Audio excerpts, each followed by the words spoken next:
He wouldn't let me finish the bottom of the Raisin Bran the other day. I was like, put it in there. Of the Raisin Bran? Yeah. Oh, no, that's gross. First off, why are you buying Raisin Bran? It was him. It wasn't me. I am. That is the worst cereal. It goes like Fiber One, then Raisin Bran. No, Raisin Bran slaps. No. Yeah, it does. If you look at how much sugar's in Raisin Bran, it's actually a little bit alarming. Is there a lot of sugar in Raisin Bran? It's bad. It's bad. Because people think it would be healthy because it tastes like trash. But it's not. It's not. It does not taste like trash. It's not good. So one of You're like, it's my birthday, yeah, and no, I'm exactly. shutting you down. Whatever I want goes. This week, for our Sweaty Pursuits, we actually just did the 24 Hours of Heroes event, which was a crap ton of fun. So fun. It's my favorite event of the year. The best event of the year. Yeah. I've had the privilege of doing it. I don't even know how many years it's been in existence. That's awesome. But I've done it since the beginning. And it's obviously evolved quite a bit over the past few years, and we'll talk a little bit about that afterwards. But do you want to quickly explain what this event is, just for people who maybe haven't heard of it? Yeah, so 24 Hours of Heroes is a fundraising and awareness-raising event that focuses on people who have sacrificed parts of their lives to make the world a better and safer place. So that's anyone from active to former serving military members to first responders, across the board there. And so what we end up doing is we get together and we do workouts that are designed in honor of people who are heroes. And there's often special numbers involved with it and movements involved with it to honor those folks. And then people donate for the cause, because it's usually the hardest workouts that we do at the gym. And it's just a fantastic event because it gets the community together for some really important causes. Historically, 24 Hours of Heroes has been involved with Service Dogs of Canada and Wounded Warriors, which are awesome organizations that help those folks suffering from PTSD. So I'm just a huge fan. This cause hits home for me, so I love it. I'm so happy that we do it. Yeah, and I mean, I think it's important to talk about the history. Like, if you want to know the ins and outs of it, you can just head over to their website at 24hoursheroes.com. But this event was started, I'm going to look at how many years ago so I don't butcher this. It was started in 2016 from Gord and Bob. And Gord is still very much a part of the event. I know Bob participates as well.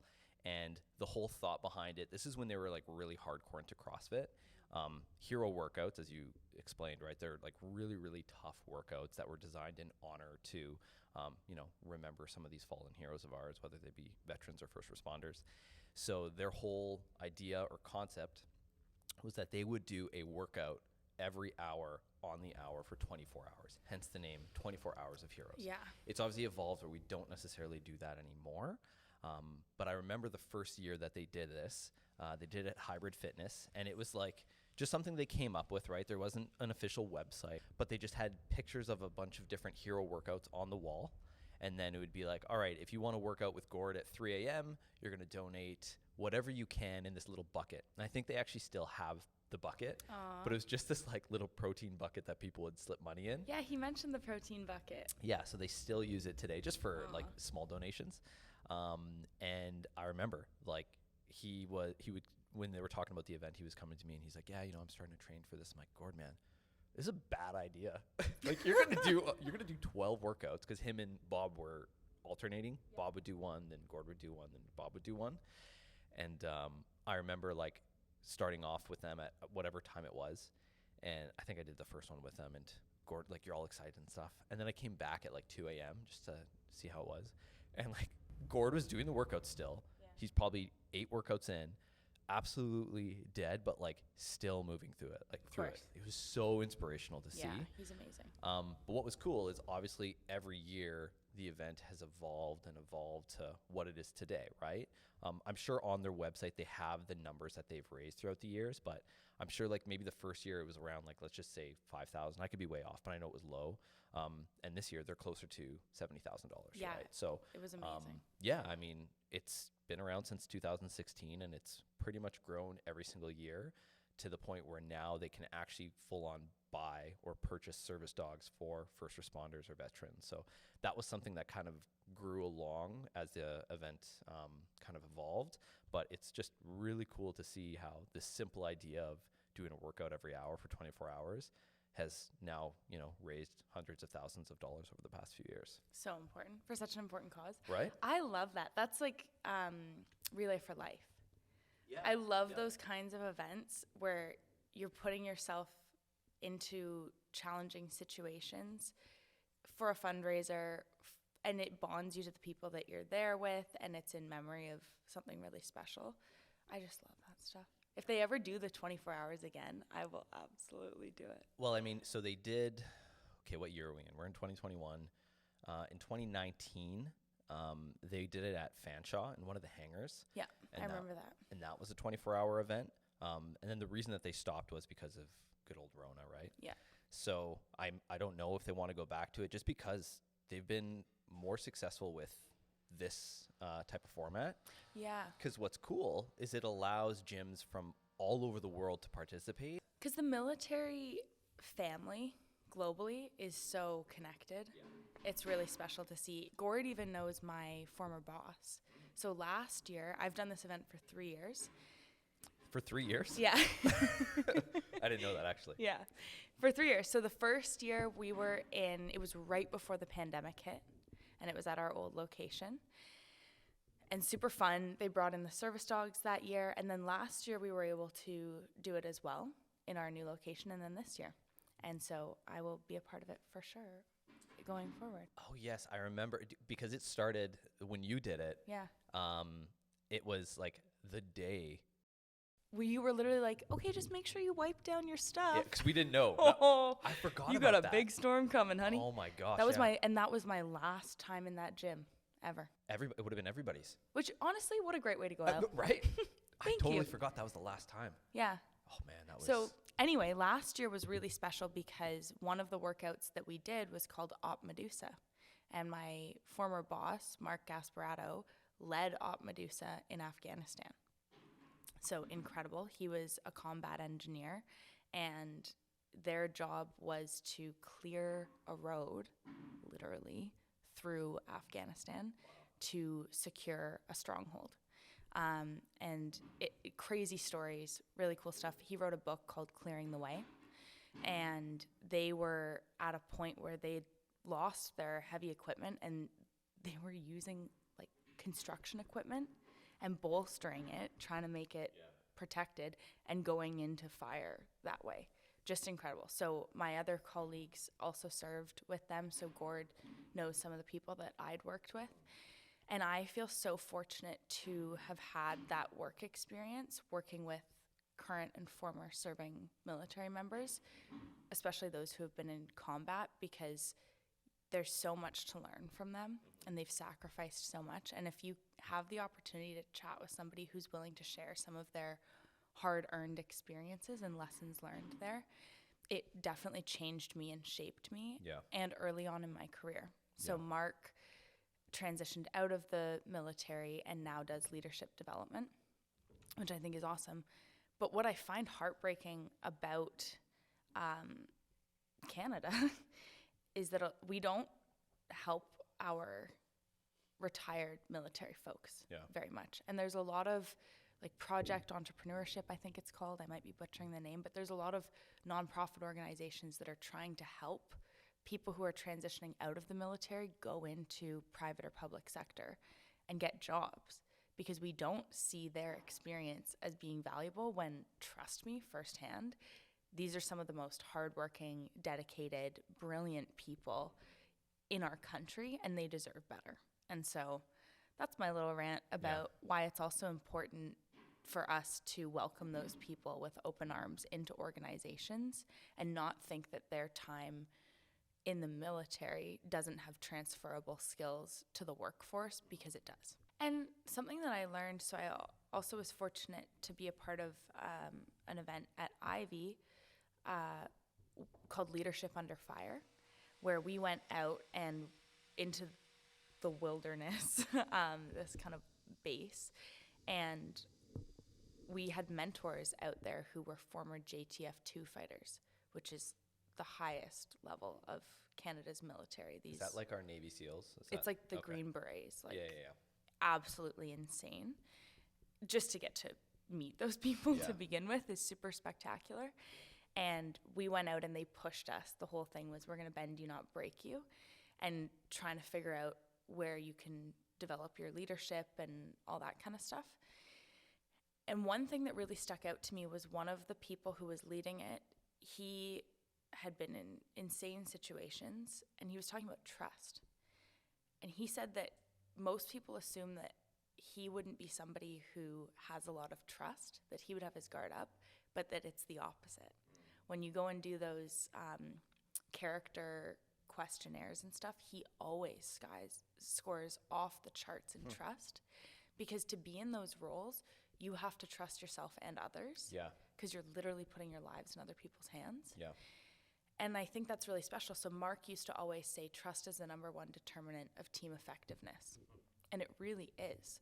Like, if you're working with a team, if you're working on a project at all, you need to have trust in the people that you're with. So that's also something that I think is important to recognize too, is that these folks have really developed a lot of their character traits that we can learn a lot from. Yeah, no, absolutely. Anyway, and so I always love seeing Gord and hanging out with them and everything. It's just great. It's funny too how like Gord just loves horrible workouts. So, but he wasn't going to work out with us. I know. And then he Peer just pressure. suddenly like had the pants that Yeah, like that's ripped right. off. Yeah, the tearaways. Just So no, I don't want to work out. It's like, no, I have to Oh, go to the no. next gym, and just suddenly was Yeah. with us. It was awesome. Pulls out a bag full of shoes to decide which type to be Yeah. perfect for the workout. His own weights. Yeah, exactly. Yeah. So there was the event happened Saturday, Sunday. So there's 4 workouts on Saturday, 4 workouts on Sunday. We primarily did the Saturday workouts. In the last workout we did, I'm gonna butcher this name. Matiro. Sorry, Matiro. Actually, I have. You thought I was done ranting? Oh, you're gonna still rant? No, I'm excited. Okay, this one I'm really, really passionate about. Are we gonna talk about the workout first? Or are we gonna talk about the rant first? Let's talk about the workout first. Okay, so do you have the Yeah, workout I have up there? it here. What was the workout? I don't know if I'm gonna do the rant for. I might. Sorry, we'll talk about the Go, workout. Okay, go. so Op Matiro is based around a good friend and an amazing soldier, Charles Matiro. On January 15th, 2013, Charles Matiro had succumbed to his injuries from PTSD. Charles was to be engaged, to be married, and was expecting the birth of his first child. He was deployed on a number of operations since 2006. His skills as a soldier and a leader were not only great, but a reflection of his humble attitude and calm demeanor. In honor of Charles, we've created an event in which we intend to run annually. It will be known as Op Matiro. This event is similar in nature to other projects and WODs created in order to honor and commemorate our fallen heroes. So the workout was 50 front squats, 50 push press, 50 deadlifts, 1,500 meter row, 25 front squat, 25 push press, 25 deadlifts, 1,500 meter row. But you perform it as a partner, so Isaac and I partnered up. And any time, cumulatively, you have to hit all those numbers. But every time you trade off, because only one of the partners can be working at once, you have to do 10 burpees. So it discourages breaking the workout up. That's right. Which was fun. It was fun. So We make a good team. we do. So I talked about this, I feel like last time we were talking about CrossFit, is like I like to have a hardcore strategy going into even workouts on my own. Yeah. So this workout, I don't know what it is, but like whenever it comes to planning a workout, I turn into Rain Man. I'm like, all right, this is what's going to happen. So He literally was. yeah, Isaac was running the show that day. yeah. And I said, okay, what's the plan? He's just kind of doing his own thing. And then he comes to me, he's like, here's the plan. And you're like, do we need to write this down? I'm like, no, No, honey. it's here. I was like, It's okay, all Rain Man, here. let's see it. So I don't know. We don't need to go over the strategy per se, but we did it in a way where it's like, okay, we will do big chunks at the beginning. Anytime there was going to be a break, the other person would be, immediately pick up their bar and start doing their part. So it was just like, there was not really a time where one of us wasn't moving. Yeah. Because if you looked around at some of our competitors, Yeah. that's what we're going to call them. Some of our competitors, there would be times where like the barbell's both down and they're like breathing or relaxing, or it's like, no. There was no relaxation. There was no relaxation. We There's this. cooked through that. We did. There's this one video. I'm gonna see if I can post up right here, Yeah. where Jess is like, she's trying to fan herself on like the rig. Like, is this really doing much right now? Yeah, I But, loved that. Yeah, It was good. so fun because we did a workout before this. Yes. You didn't do it. I did the How very many did you do? You did 2 though. I did 2. that Yeah, I day. did the first one. So I did 2 back to back. So my legs were cooked to begin with. Yeah. And then we went into all these squats and stuff. Yeah. And at the end, you asked me what was the worst part. And I was like, the beginning. Yeah. Because I realized how much we had to go. Yeah. And how much weight I'd put on the bar for how many reps we had. Yeah. Yeah. You did Oops. well though. Thank you. You did really well. You did really well. Thank you. So back to us being a good team, because Yes. at some point, Isaac knew that I was struggling, and you just finished off all of the 25 Front squats. front squats, Yeah. which thank you, because You're I welcome. was quivering in my boots. Yeah. But then at the end, I was like, okay, that was your strength. Get off the rower. I'm doing 1,000. You're done at 500. I'm like, You were okay. I was sure. like, no, at first you were like, no, it's okay. I'll go to 750 Yeah. then. And I was like, no, you're almost done. Good, you're almost there.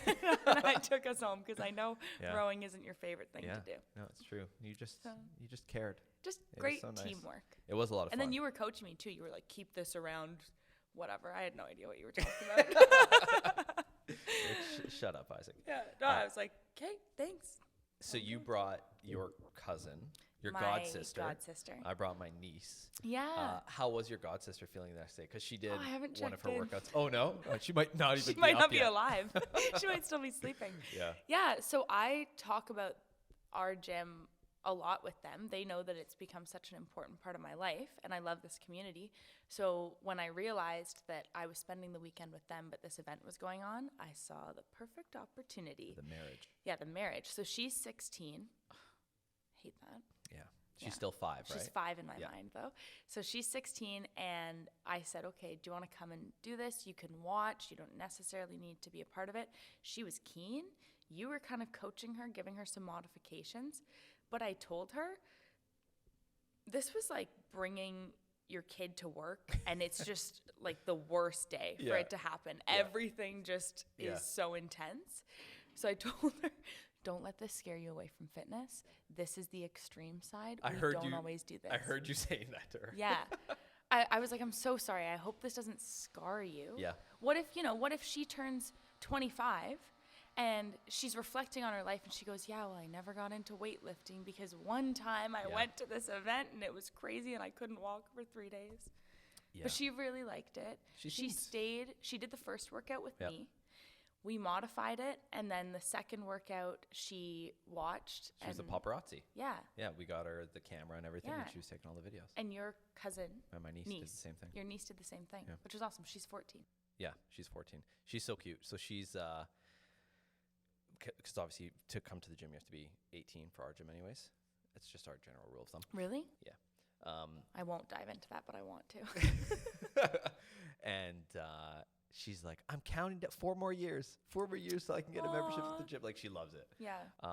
But she did really well as well. She's a pretty high level synchronized swimmer. Cool. So remember how I was saying Maddie. we're gonna do synchronized swimming? Yeah.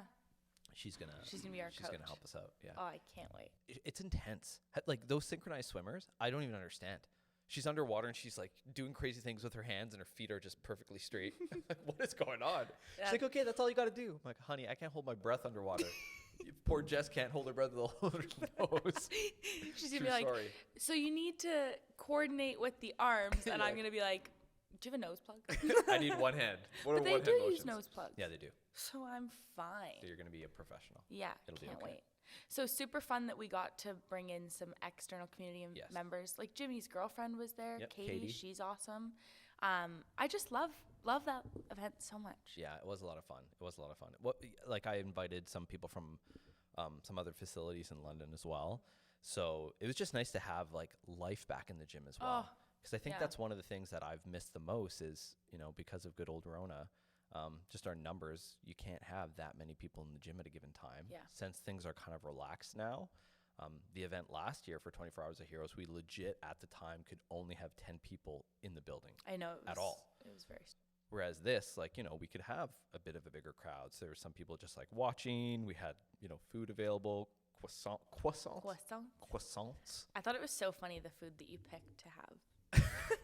Can't you tell it was a total Butter croissant. a total guy thing? Yeah. Like I went into it was with my niece. I went with oh my gosh, Olivia.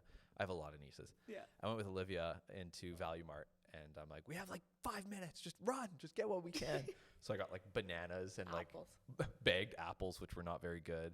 And then I'm like, we need a carb, but like I'm not just gonna buy Wonder Bread. So I'm like, okay, croissants. Next time, Raisin Bran. God, everyone would just yell at me. Yeah. Except for me. Jess would get rid of all the Raisin Bran and just use the freaking miso powder. soup powder at the end. Yeah, baby. Disgusting. Okay. Ready? Yeah. Oh, is this your? Yeah. Okay. So now the nice stuff's over because I want to address something really serious that I'm not impressed with, and I will address the camera for this one so you know how serious I am. Right now I'm going to take an opportunity to call out CrossFit HQ, and I am asking you to do better. So, yeah. So the workout that we did was in honor of a fallen hero who died by suicide. He succumbed to his injuries with PTSD. Just like a physical injury, it's the same. So the fact that this person had PTSD should not be stigmatized. And the fact that CrossFit headquarters is not acknowledging this as a hero workout because he died by suicide is honestly disgusting. And it's heartbreaking. And when we heard that before doing the workout, it broke my heart because this is somebody who served our country, who deserves better. And for an organization like CrossFit that's encouraging community and encouraging people to exercise and have good mental health and physical health, I just think that you need to really question why this wouldn't be a hero workout, because in our books it is, and it will continue to be, and we will continue to honor anyone, including first responders, who die from suicide, and let's not stigmatize it the way that it's being stigmatized right now, because it's very serious. And that's why I think Wounded Warriors and Service Dogs of Canada are great organizations to prevent those events from happening. So that's my rant. No, I love it. That's really good. And, you know, like you mentioned, I was completely surprised that was the case. Like when Gord was telling us that, I had no idea. That's not a choice. No. At that point. No. And you can't think that. This is somebody who was engaged and who had a baby on the way. Do you really think that was something that they wanted to do? Like, put yourself in the headspace. That was his only option. And it's devastating and heartbreaking that it got to that point. But I can't even begin to imagine what that person would have gone through and what they were fighting on a day-to-day basis that they needed to leave. Yeah. And so I'm very sad that person didn't get the help that they deserved. And that is so heartbreaking. But we can do better, and we can do better by having these conversations. And these types of events. Like, oh my gosh. That is the purpose of this event, is to raise awareness and funds with individuals with PTSD. And I don't think, I'll be 100% transparent, before this event existed, I didn't know how, I don't want to say the word popular, but like how apparent those things are in not just veterans, but first responders as well. Oh my gosh. Right? And like this type of event has people talking about it. And like people in our community are very open and honest about some of their struggles with these issues. And if it wasn't for events like this, I don't know if that would take place. So yeah, I 100% agree with you. And that's the thing, like Natasha and I got into the car after, and I was talking to her about it because I said, that was such a great event. This one thing is sticking out to me that I want to talk to you about in particular. And I mentioned to her that I had met about 6 years ago some folks in Vietnam who were first responders, like, oh my gosh, the word is... Veterans? No, like ambulance. Oh, paramedic. Paramedics, yeah. They were paramedics. And my cousin at the time who had come over to Vietnam was a paramedic in Colorado. And he was traveling with me, but I ended up having breakfast with them one-on-one, and they were telling me about their experiences. First of all, they're not compensated well at all, especially for the intensity of work that they do. The fact that we don't compensate our paramedics the way that we compensate doctors is a big flaw in our system. And what they were saying is, in that line of work, you never know when your last day of work is going to be. And not necessarily in the sense that you're putting yourself in danger the way that a cop would be, which that, again, is another line of work that's in the same vein, if you ask me. It's that sometimes those people would go into work and see things that they could not come back from. For sure. And who could expect them to? Yeah. They said that they had a colleague that responded to an event where it was their best friend's kid. Oh, gosh. Can you imagine? And that individual just never came back. Yeah. And ended up dying by suicide. Yeah. And that is a hero in my books. Absolutely. And their advice to me for my cousin was get him out of that career. And that's really heartbreaking because we need those people. Yeah. So the fact that there are people who are willing to put themselves in the most heartbreaking situations, like being at the scene for stuff like that, when there's family members there, that it's just somebody's worst day every day. We owe them more than what we're giving them right now. And the fact that they often leave those jobs with mental health struggles that they historically haven't been able to talk about, I'm really glad that it's starting to get in the forefront of conversations, but we've got a lot of work to do. And so thank you to 24 Hours of Heroes for giving some space for these kinds of conversations. Yeah. Yeah. And I think this is kind of the perfect place to wrap up the podcast or the conversation. This isn't, although this is a big annual event, they do a lot of micro events throughout the year as well. So there's a ton of ways for everybody to get more involved in the beautiful things that Gord and the team at 24 Hours of Heroes is putting on. So go to their website, 24hoursofheroes.com, check out their Instagram. I think they have a Facebook page. I don't know if people use Facebook I'm sure anymore. they have Facebook. Sure. Whatever. Just go support them. Go figure out different ways that you can be involved. If you're not from London, Ontario, it doesn't matter. This is more of like a global type organization now. So get involved and let's spread the word and raise awareness. Yeah. And also, we will put up some links. If you yourself are struggling, please reach out for help. You deserve help. There are resources available. And we as a community are here to support you. Love it, love it, love it. With all that being said, I hope you guys have the best day ever. Best day ever. Woohoo. Bye for now. Bye.